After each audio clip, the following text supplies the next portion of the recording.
Ghana's peace, sometimes taken for granted, faces real tests today. From long-running communal conflicts that refuse to die to the rising heat of our political season and then unresolved tensions in places like Boko, the warning signs are unmistakable. As the nation awaits the Santahene's pronouncement after his final mediation on the decades-long conflict in Boko, in this edition of Hot Issues, we ask, could that bring the desperately needed solution? I am Kemini Amano, and I sit down with the institution at the center of these pressures, the National Peace Council. By themselves, have been in the headlines not only for mediation efforts, but also for their own internal struggles, limited resources, logistical constraints, and even the threat of eviction from their headquarters earlier this year. In this edition, we confront these issues. My next guest is the chairman of the National Peace Council, Most Reverend Emmanuel Kofi Fiani.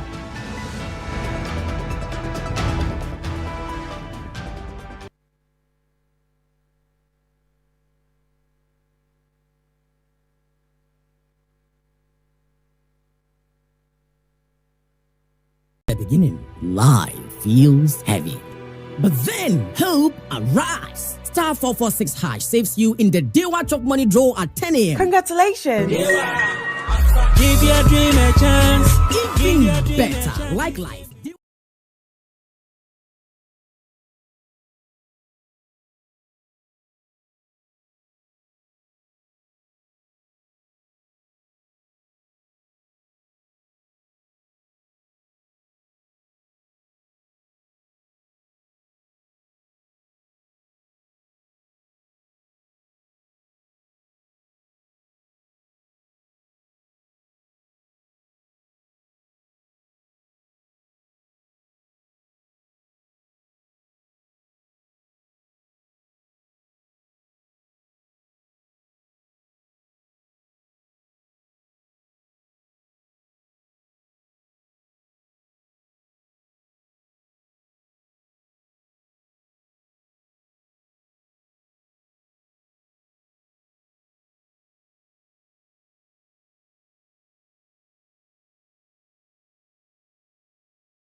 Reverend, you're welcome to Hot Issues. Thank you very much. Let's start off with the most recent issues that have happened. Religious tolerance in our senior high schools, which appear to, for some people, reflect a bigger national issue.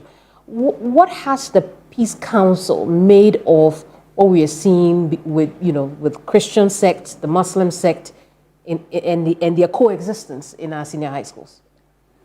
Thank you very much for the question. It's not just a question of Christian groups and Muslim groups, but it's a whole question of religious tolerance. So the National Peace Council, over the years, at least the last 2 mandates, so the last about 6 years, has been working on religious tolerance in schools.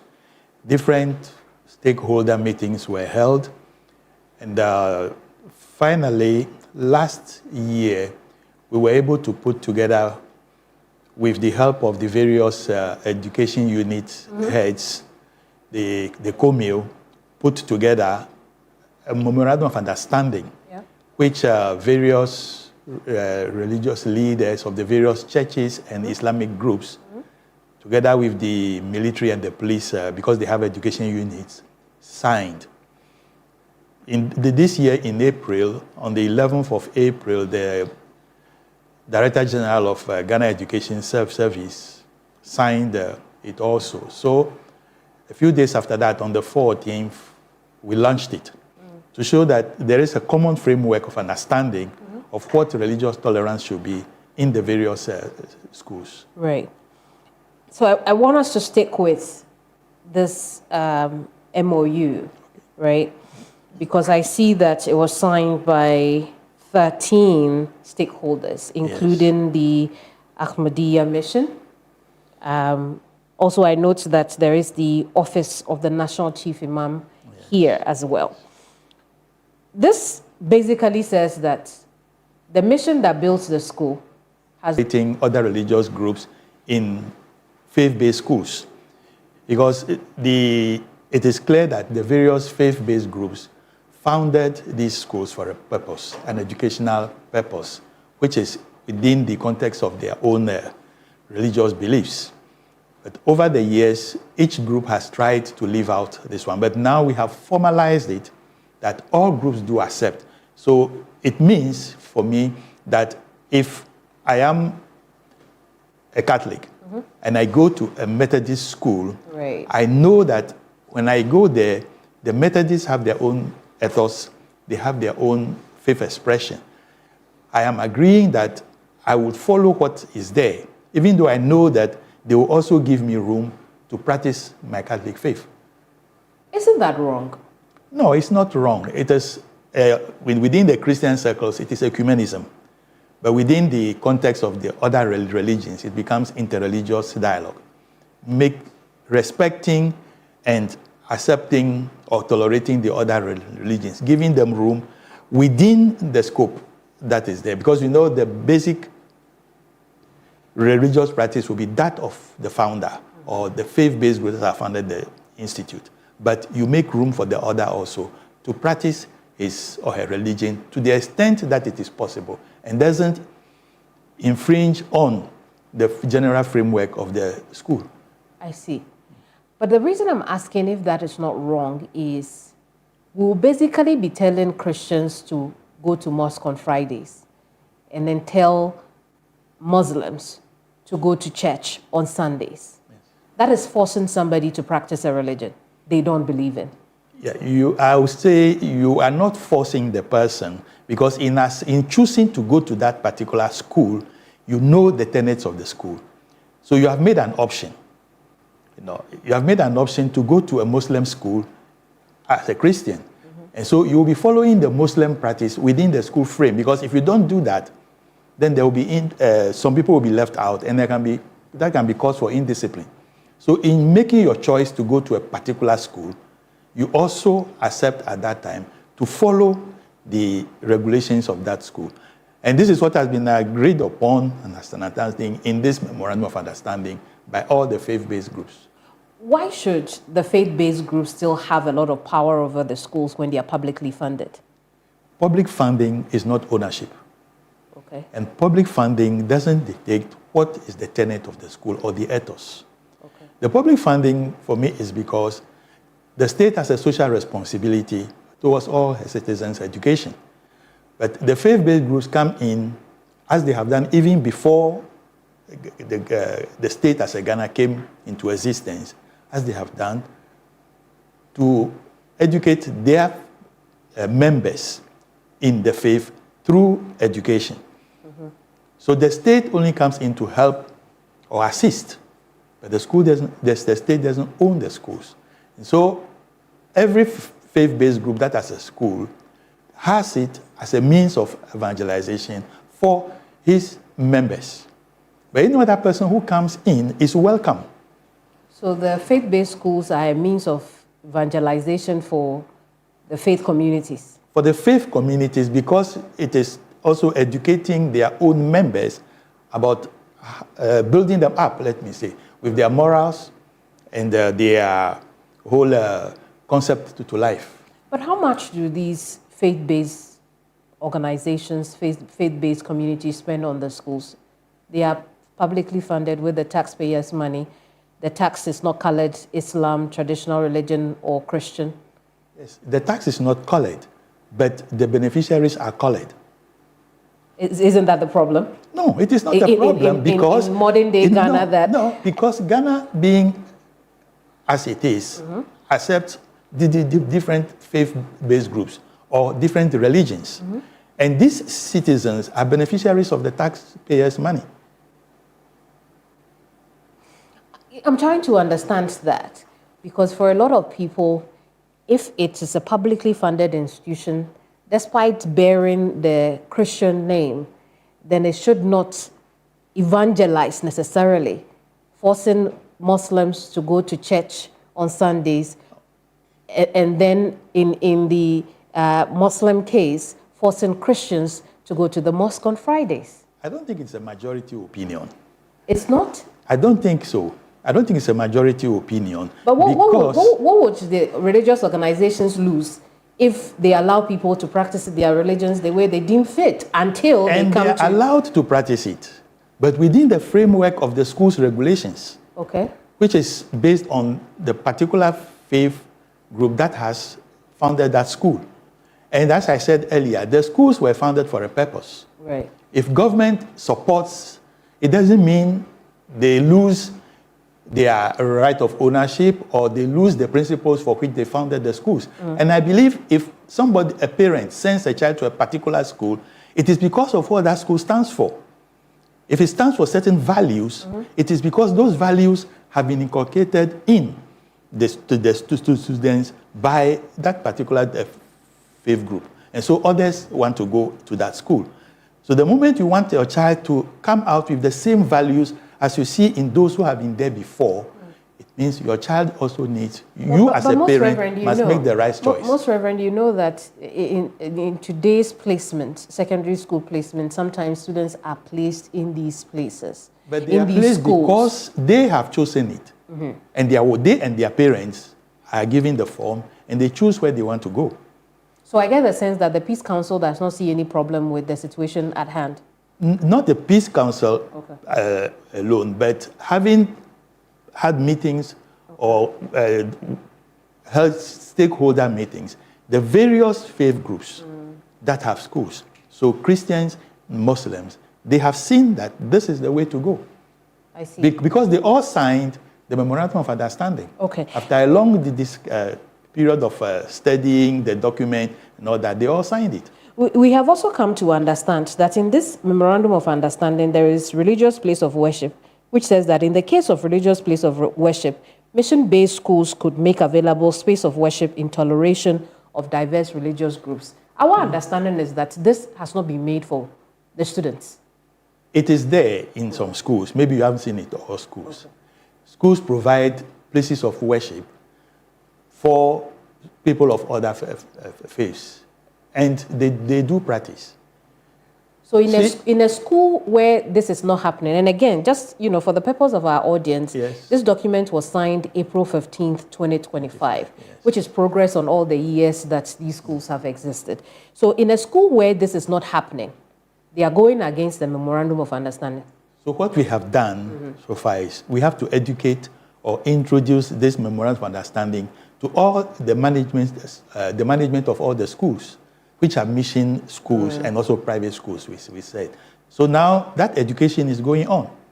So that those who are not doing it know that this is what the owners of the schools have agreed upon with the help of the National Peace Council. I see. So this matter that is in court now, is the Peace Council going to do anything about it, perhaps facilitate it out of court?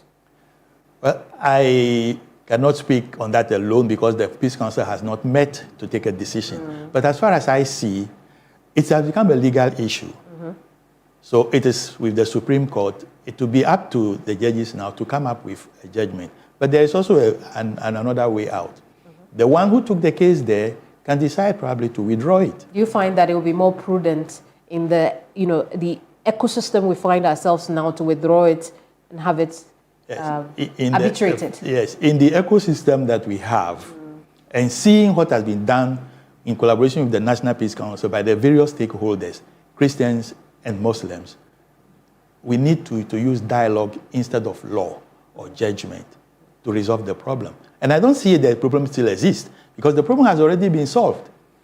So I don't see the reason why this case should be still in court. Well, I think it's the other part which you tell me is not majority opinion.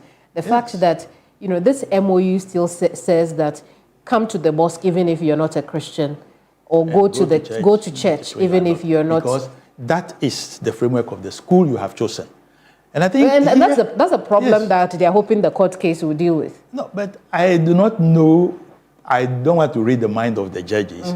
But if somebody has his house and you decide to come and live in that person's house, are you going to tell the person to leave aside his or her rules of the house in order to let you do what you want to do, or the person will accommodate you? Do the churches still contribute financially to the schools? Yes, we do. Is that the case? Yes. Even after all the money government pumps into these schools? Well, check with the heads of institutions. I see. Government does not give everything. Government does not give everything. I mean, do you have any examples to share? Which church or mission continues to pump money into secondary schools in this country? The Catholic Church does in some of the schools where there is need and we get the resources. We help. Like what? Like in what? With infrastructure, for example. Infrastructure. Okay. Yes. When we can, we also help, and we also lobby with other bodies to provide what is needed. I mean, to the best of your knowledge, which school recently has the Catholic Church built infrastructure for or spent money on? I do not have it offhand, but I know we do. I see. I don't have it offhand. Away from, zooming out on this issue and away from just the secondary school level of this, there are those who think that this reflects a form of religious intolerance in this country. Do you feel the same? I wouldn't say so, because we have gone a long way with religious tolerance in Ghana. Are we not pretending to be religiously tolerant of each other? I don't think so. If somebody is not sincere with it, that one I cannot say. But I can say sincerely that we are religiously tolerant. But have you heard some of the comments people have passed against Muslims since this issue popped up? Probably because it's the Muslim who took the case to court. But it doesn't warrant. Probably. It doesn't warrant castigation of a whole Islamic sect. I will not speak for those people because I would not do that. Because within the Catholic faith, we practice interreligious dialogue, respecting the religion of the other person. But that doesn't mean giving up my own. So I wouldn't say what you said. Some people have said. And which is why some people say that, look, these dialogues, these show of unity is all on the surface. It's pretense. It is but not pretense. Deep down, there is religious intolerance in this country. It's just that people can't act. No, it is not pretense. If people are convinced of what they are saying, they are convinced that we need to be religiously tolerant in order to live together, it cannot be a pretense. And I am convinced of that is what we all have to aim at. Is there anything that can be done now to ensure that this issue does not go beyond what it is? It will be, as far as I see it, to continue the dialogue. To continue dialogue, interreligious dialogue. So that we understand one another and we know that we are all brothers. We do not go against one another. But respecting one another's religion also means that everybody does the same thing. I respect yours, you respect mine. Are there any efforts that Peace Council embarks on to ensure religious unity in the country? Do you have things you already do? We have been involved mainly in this need for tolerance in schools. Because in Ghana, as far as I can see, on the desk of the complaint section of the National Peace Council, we do not have direct cases of religious intolerance. I see. We'll move away from this issue, as you say that it's being worked on behind the scenes as you await the judgment from the court as well. But assuming that this judgment from the court does not go in the favor of any religious sect, because again, people confuse that, or people think that this will only affect Christians, but it will also affect Islamic schools, which means that you cannot force a Christian child to go to the mosque on Friday. Yes. Now, in the event that the court agrees with that position, that no child to be forced to practice the ethos of whichever religious organization owns the secondary school they go to, what would you do? I wouldn't be able to speak for the owners of the school because that would be up to them to take a decision based on the law. But obviously they won't be happy. The Peace Council will have to step in. No, if they make a complaint to the Peace Council to step in, then we'll hear what is the case they want the Peace Council to handle. But as a religious leader, what would you think about that? As a religious leader and as a Catholic, then we have to decide or ask ourselves if we want to remain within the sister school system or not. Some have said that then government should give back their schools to them fully. Is that the way to go? We as Catholic bishops, we are asking for giving back the management of the schools to the Catholics because the children who are there, as I said earlier, are children of the taxpayers, and government has a social responsibility towards all the citizens. So we cannot say we oblige some people to be in schools that the government is not assisting. And government has seen a reason in assisting these schools to provide services that is for all. And we don't do it only in the area of education.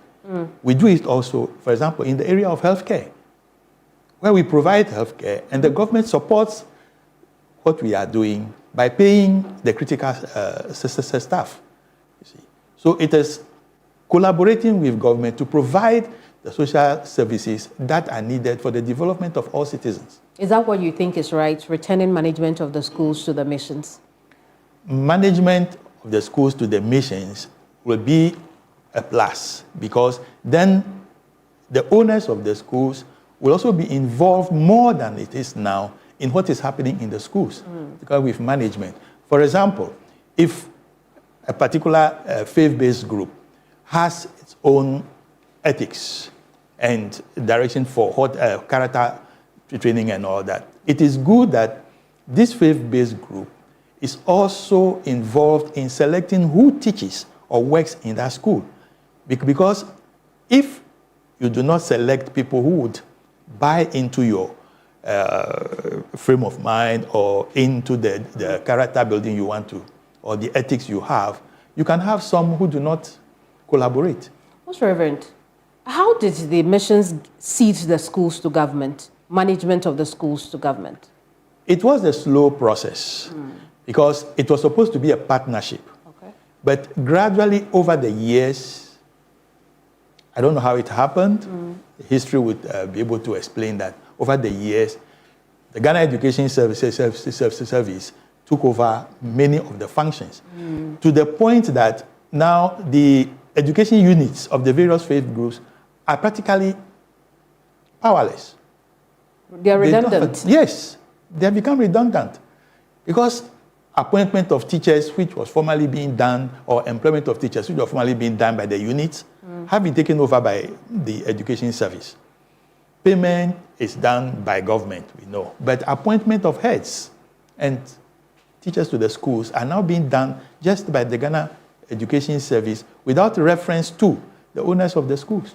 In your opinion, has that affected evangelism or it has affected quality of education?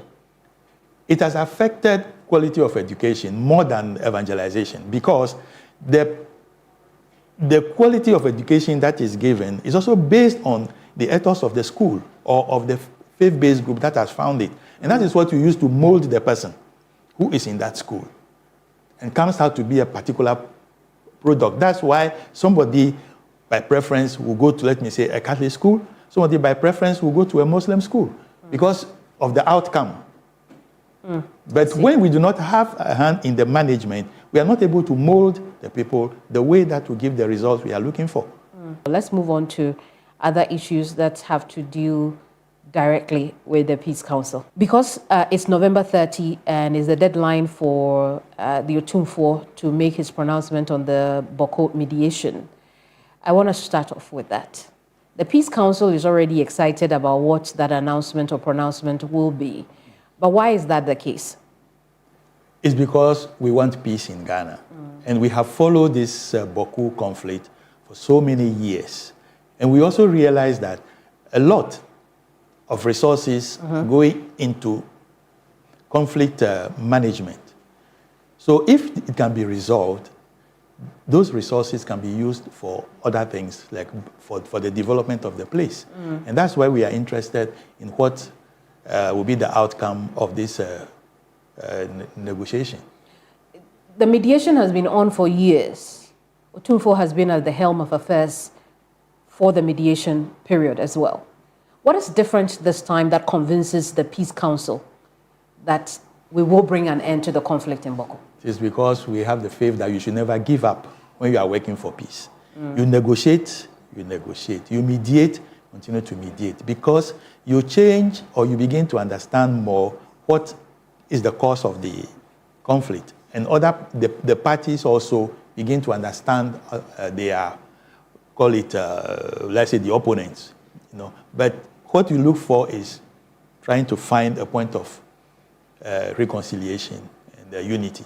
Is there any different mechanism that is being employed? Because we can say that these things you've just talked about have been applied over the years, and those mediation talks still failed.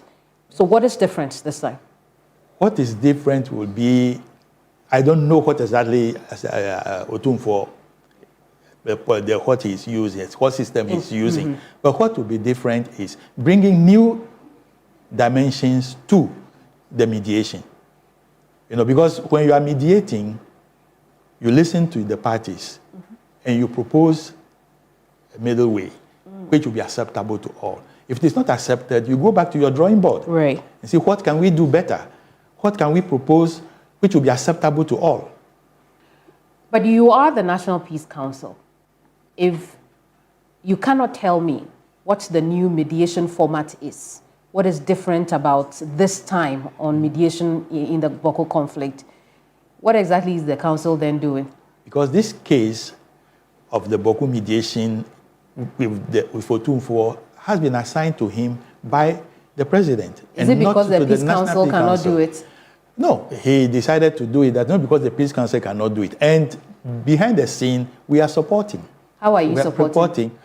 Technically, our people offer the necessary advice to the team that is with Otumfuo. So it's not because the Peace Council cannot solve the problems of Bawku or deal with conflict decisively in this country, which is why the president had to outsource it another time to Menchia Palace? I don't think so. I think seeing that the way the case is between two chiefs, particularly between two chiefs, he wanted to involve a respectable figure of the chieftaincy in Ghana. The Peace Council will not be the first to tell me we do not know the mechanism that the Menchia Palace is employing in mediating the Bawku conflict. Is this being done in secret? No, it's not being done in secret, but it's also not public. But you are not public. The other stakeholder I spoke to is not public. So why don't you know how this is being done if you're providing support? Yeah, as I told you, the support being provided is from the technical team of the National Peace Council. Right. And we have not discussed it as a matter of the Peace Council, but we offer the technical staff, offers whatever they can to the process. Because the process has been given to Otumfuo. And so he is the lead figure. He is the one who should direct how things go. And he is the one who should make pronouncements about what they have done or the process they have used. So I think we can wait for the 31st of November, 1st of December. The 30th of November, 1st December. Yeah, when Otumfuo will be making a pronouncement on the mediation process. I see. But I want us to look at the issue, even as we wait on Otumfuo's pronouncement. We can hope that will be the final mediation. That's what we are all hoping. Absolutely. That it will come to an end. It will come to an end. But does it come across to the Peace Council that the factions involved are ready? Or is it an issue that the leaders of the factions are ready? Before it was entrusted to Otumfuo,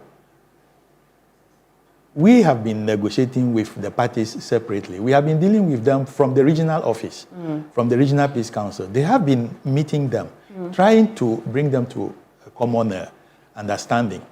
But we didn't succeed to bring the two parties together before the president entrusted the thing to Otumfuo.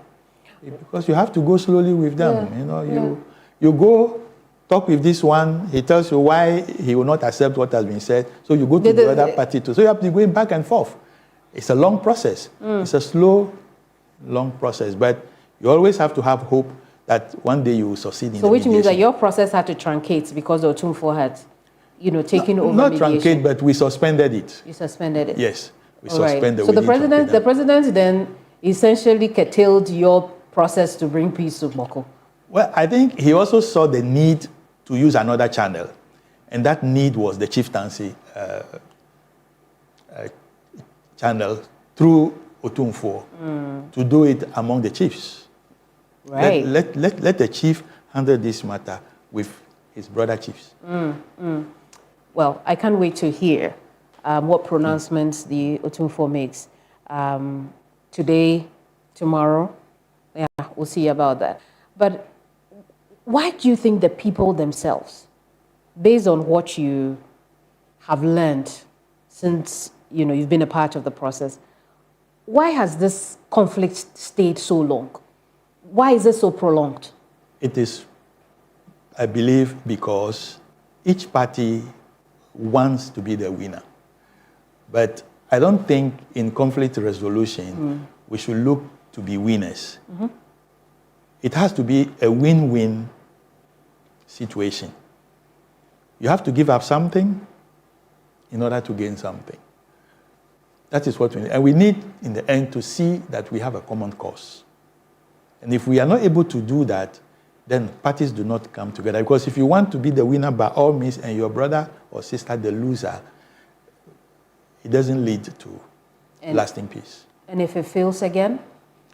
If it fails, we will also try to mediate. Again? Oh, yes, because we cannot stop it.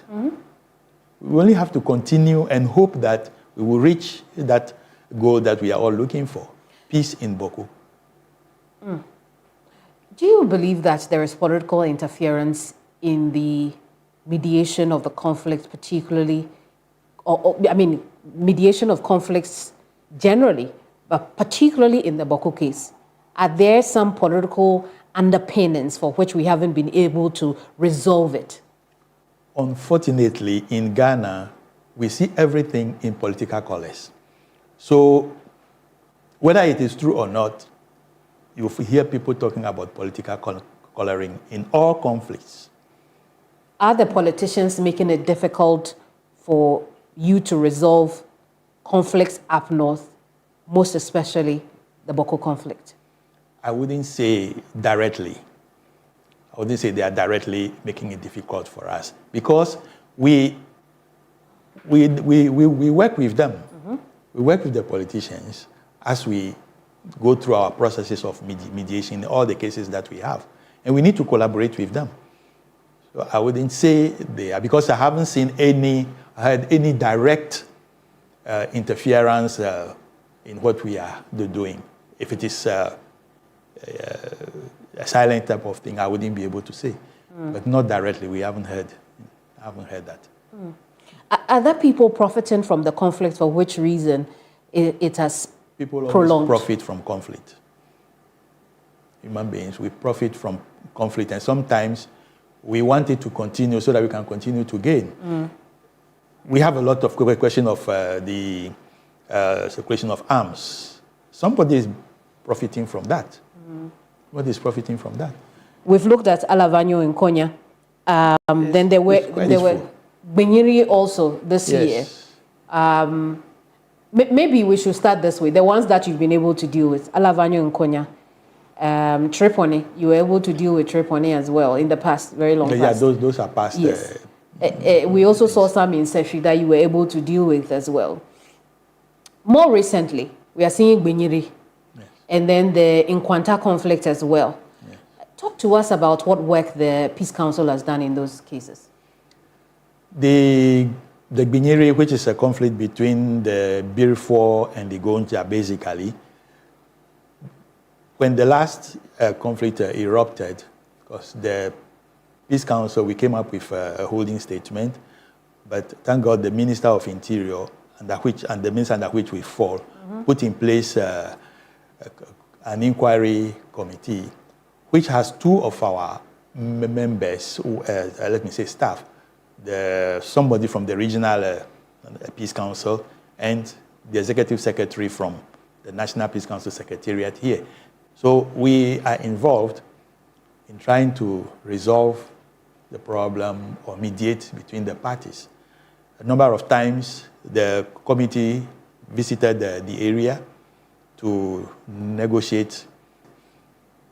Recently, the committee has been able to bring together and, let me say so, reconcile, mediate between the various factions of the Birifo. You know. So with that, they can also now speak with a common mind. Yes, and that, I think, is an important step towards the mediation with the Gonja side. Right. What are some of the challenges you face as a council when, dealing with conflicts? We face challenges principally of resources. The resources are very meager, if not unavailable. Right. Yes, that is one of them. But also, we face this challenge of getting people to go along with the Peace Council and know our mandate, which is to prevent, to mediate, and then to resolve conflicts, and also to promote peace, to go along with that. Because sometimes the Peace Council, people think the Peace Council is like a judge. You should come and say this one is right, that one is wrong. No, that is not our mandate. We are not there to judge the people, but to mediate. If we cannot prevent and it starts, we see how do we mediate to manage the conflict so that it doesn't expand. Reverend, we'll take a break. When we come back, we'll go deeper into the resources and how it creates an obstacle in the council achieving its mandate. This is Hot Issues. My guest is Most Reverend Emmanuel Fiano. He is the chairman of the National Peace Council. We'll be right back. Don't go away.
So we're asking for land or possibility of having our own secretariat, build our own secretariat so that we know we are permanent there.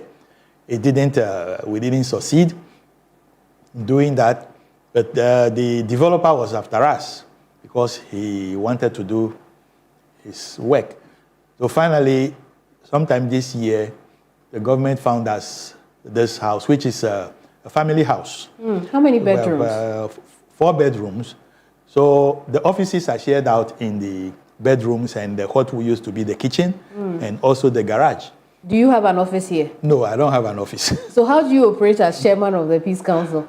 I do remote. Remote work? Yes. But how do you mediate conflict in doing it remote? Well, we are managing. Does that weaken the ability of the Peace Council to extensively do its work? Now, the inability to point to a place which is ours is demoralizing. It's demoralizing. And you see, all the eminent members on the board hold dear this mandate that we have. But you get demoralized when you do not have what it takes to do the work. It does that, and you know, I asked about weakness because if, as conflict mediator, you come in with a lower hand already. First, you don't have a good place to live, and by living, you know, to do your work, right? Yes. People will think that when they give you money, you would just mediate the conflict in their favor. Well, why in their favor? Because because you don't have money and they'll take care of you. No, as much as possible, the Peace Council tries also not to be too dependent on government because we want our independence, our autonomy, so that we are not biased. So we know that in the Act 818, there's a provision for a peace fund. Yeah. And our hope is that having launched the peace fund, we will get donors who will donate to the fund so that we can resource ourselves. When was the fund launched? About 2 years ago. How much have you raised in that fund? 400,000 so far. For 2 years? Yes, 400,000 for 2 years. Is that enough? No, it's woefully insufficient. And we have decided not to touch it. Because if we touch the 400,000 with the work that we do, we will deplete it. Do people realize that conflict prevention and resolution is not cheap? Do you get the impression that we understand that? No, people don't understand what it takes to work for peace or to prevent conflict. People do not understand. Unfortunately, when the conflict is there, then people shout, where is the Peace Council? Where is the Peace Council? The Peace Council doesn't have the resources. So we have to go looking, scratching, or begging to get. I can give you this example, for example, that some agencies do help us a lot. The example of the Catholic Relief Services helping us in the northern part of the country to form peace groups in all the regions there. Right. Then we rely also on the UNDP for some funding when we need to run programs which are in line with their mission. Is the Peace Council present in all 16 regions? Yes, we are, but I would say not adequately. Because, how so? Yeah, because some of the regions do not have the personnel that they need to be able to function well. We are building up resources, human resource, right, and also their infrastructure needs. So you're short-staffed? Oh, yes. And then you also don't have infrastructure across the country? No. And in districts, you are not present at all? No, we are not present in the districts. Okay. But just last week, we have a leeway, I would say, that in the Eastern region, the regional minister has inaugurated peace desk officers. So at least one person in the district office is a reference person. But we prefer, going by the mandate, Act 818, to have district peace offices. How important will they be to your work? It will bring us closer to the grassroots where the conflicts are. Then we have people on the ground who can study the situation, give the necessary information for analysis and resolution where possible. So where you are not present, you have to leave Accra and go there? No, the regions. They go from the regions, from the regional capitals, capitals, they go. I see. Don't you get budgetary allocation from the Interior Ministry? Our budgetary allocation goes mainly for the staff, payment of staff, and providing for the offices. I see. But for these other things like organizing workshops, doing advocacy and all that, we do not get enough. How much money have you received as your budget or part of your budget from the Interior Ministry? For this year, we received, or we are to receive 5 million, let me put it so, because we are in November, but we have received 2.4 million.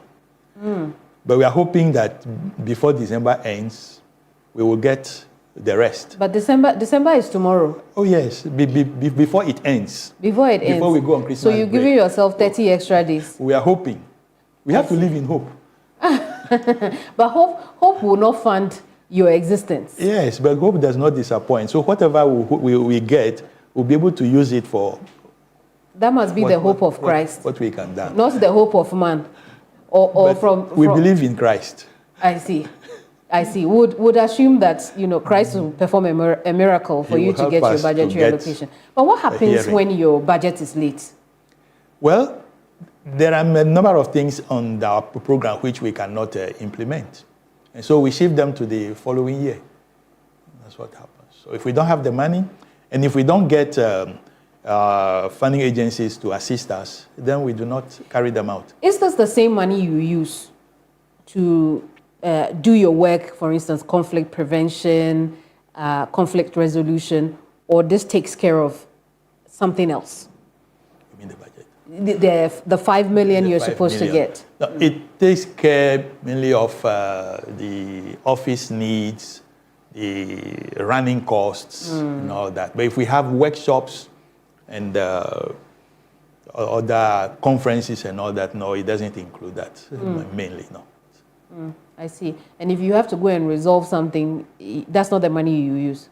Or that's the money you use? We will use that. We use part of that. Part of so if it delays, it means that it also prevents you from doing your work. Mediation delayed.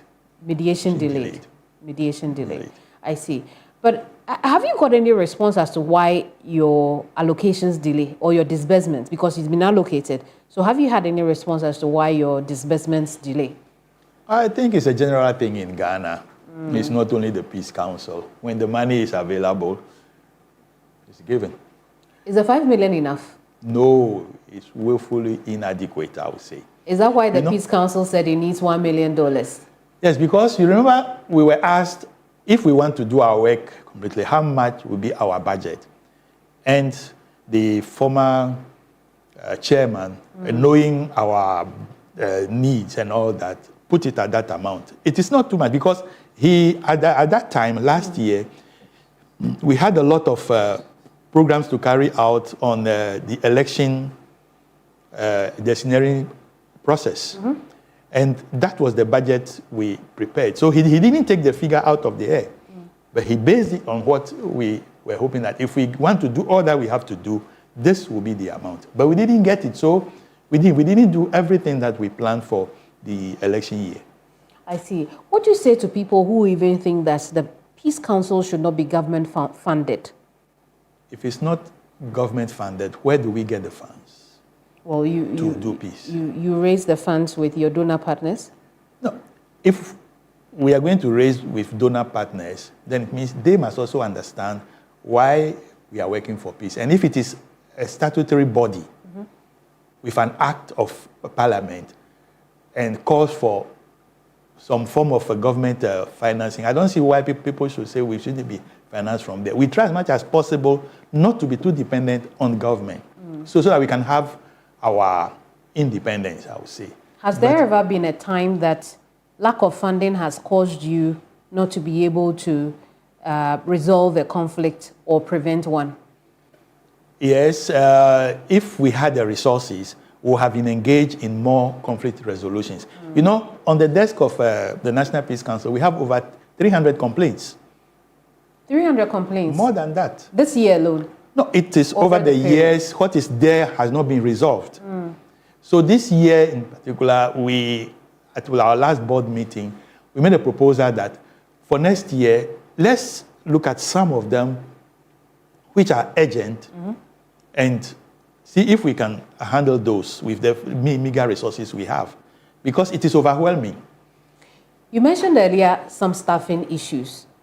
How many staff members do you need to have an ideal situation where you're properly present across the country and your work is going on well?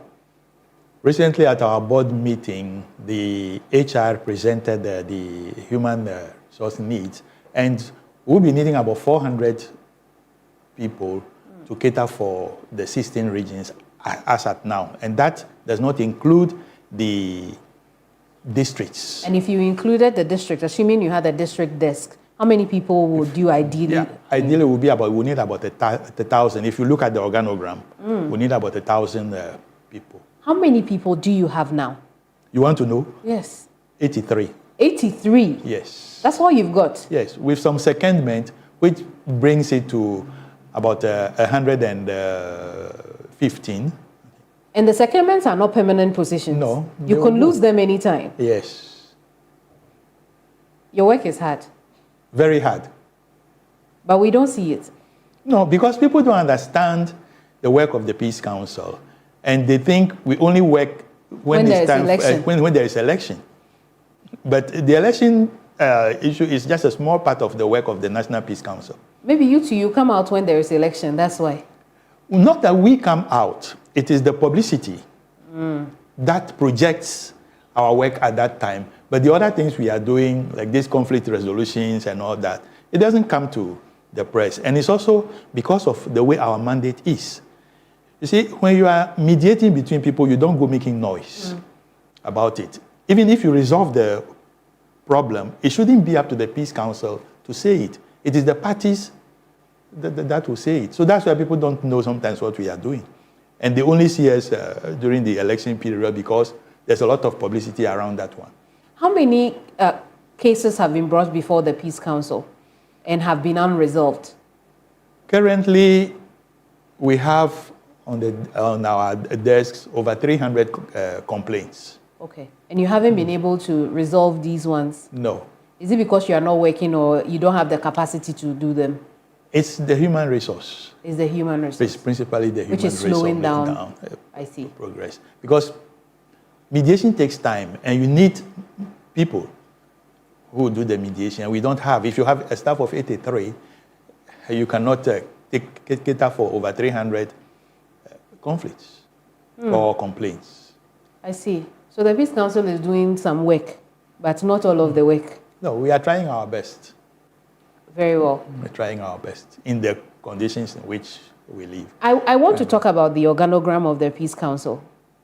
Why has there not been an Islamic chair since inception? We elect. You see, the day of the inauguration of the new council, with all the representatives from that form the Peace Council, we do a nomination and secret ballot.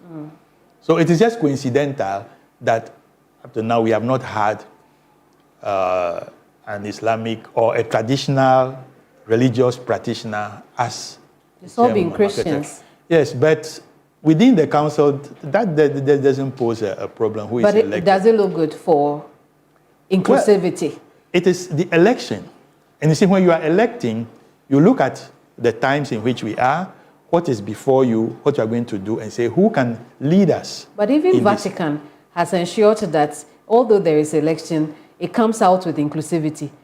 Well, you say inclusivity. I don't know what you see as inclusivity because it is the cardinals who meet and they look at the state of the church and what the church needs at that time, the particular character they need. And in their reflection and prayer, they pick the person and it's also by secret ballot, Yes. then they pick the person who is one. And you have noticed that in the last conclave, the names that came up by the press and all that, they were not voted for. So it's not Or an they didn't get in. it's not an intentional preference for non-Christian leaders. No, it is not intentional. It is not, no. I see. It is just that the council, the eminent members reflect, and then they decide on whom to vote for. What would They you choose a say to person. people who have the ability to help the Peace Council? They are always welcome. They can knock on our doors here, come to the office, and offer their help. And you see, people need to know that for us to have peace, we need to help the Peace Council to prevent conflict. We need to help the Peace Council to prevent conflict. And that is where it is good we solicit from the public more help for the Peace Fund. I think we will be relaunching it or find a way of bringing up the idea, the whole Right. thing again, so that people can help the Peace Council have the fund. Because if we have that fund, we can do more. We don't have to rely on government or on other funding agencies. Perhaps we would have a little time to talk about the evaluation you did. What did you observe? We did an evaluation in Koforidua, inviting all the stakeholders, so the various political parties, the Electoral Commission, the security services, all who were involved in the election. We invited them, and we realized that there is a certain openness and frankness to discuss what went well and what didn't go well. So we came up with a whole list of positive and negative things addressed now to the various organs that are involved so that we can improve for the next election. And so certainly the Peace Council will follow it up with these stakeholders. So let's start off with some of the things that went well. What went well? The major thing that we said went well was a certain reduction in the language. Yes, there was a reduction in that. There was more discussion with the Electoral Commission by the various parties. You know, NDC went out of IPAC, but then they came back. So that was also a positive thing. I see. And what were the things that you think come 2028 or as we enter by elections, we could take note of as a country? We would need to improve on the post-election process. So after the voting, so between the end of the voting and the declaration of results, we need to improve our system to make it more transparent and to give, because that will give assurance to the party members not to think they have to be there at the collation stations, and how the results are transmitted. We need to work on that. I see. Did you hear about the petition for the removal of the three chairpersons of the Electoral Commission? Yeah. The main chairperson and her deputies. Yes, I heard about that. What does the Peace Council think? That is the unfortunate part, that should this happen, then we are still going in a partisan way. There may have been mistakes, or they may have faltered in one or the other thing. But if we go into this system of every 4 or 8 years changing the Electoral Commission, especially when it is a different political party in power, then we enforce this impression of partisanship even for these offices. And that will not be good for our democracy. I see. Should this process go through against the chairperson and her deputy? It depends on the president, because it is to him that they have presented the petition. He should study it together with the Council of Elders to see what is the best thing to do. Because if we continue to create a situation where people suspect that there are partisan inclinations, it will not be good for the country. From your evaluation of the 2024 elections, did they do well? There was an improvement on previous elections. There But was an improvement, but we can still do better. Okay. As I said, we found out that there were some things we didn't go well. I mean, we but can in improve. terms of their ability to run the elections, in terms of the ability to have learned lessons from the 2020 and not to repeat them, what does the Peace Council think about their performance? I would say based on our engagements with them within the 4 years before the election, we think they have advanced. They have made a step ahead. Certain things we mentioned to them, they listened and they implemented them. But we need to continue to improve our election process. It is never perfect. Should they be removed? It will not be to me to decide, because I don't see why what the one who presented the petition, I do not have the content of why he says. The one who presented the petition is a staff of the Electoral Commission and does not think that they have been discharging their duties effectively. Now, a question I will ask, you see, there is also co-responsibility. If you are a staff and something is not going well, what did you do to correct it or to make your leaders aware? I think it will not be good just to sit and say, let me wait, then I can put in a complaint or a petition. We should be one another's keeper, and we should learn to work, collaborate as a team. Most Reverend, I'm out of time. We'll leave it here. Thank you so much for talking to us. Thank you very much for having me. It's a pleasure. Indeed. Most Reverend Emmanuel Kofi-Fiano is chairperson of Ghana's National Peace Council. We've been discussing conflict resolution, conflict prevention, religious tolerance, and also how to keep this country safe from unruly behavior amongst our politicians during elections. And you too, right? If you missed parts of this interview, you'll find it on our social media handles. This is Hot Issues, and I'm Kemeni Amano. Bye-bye.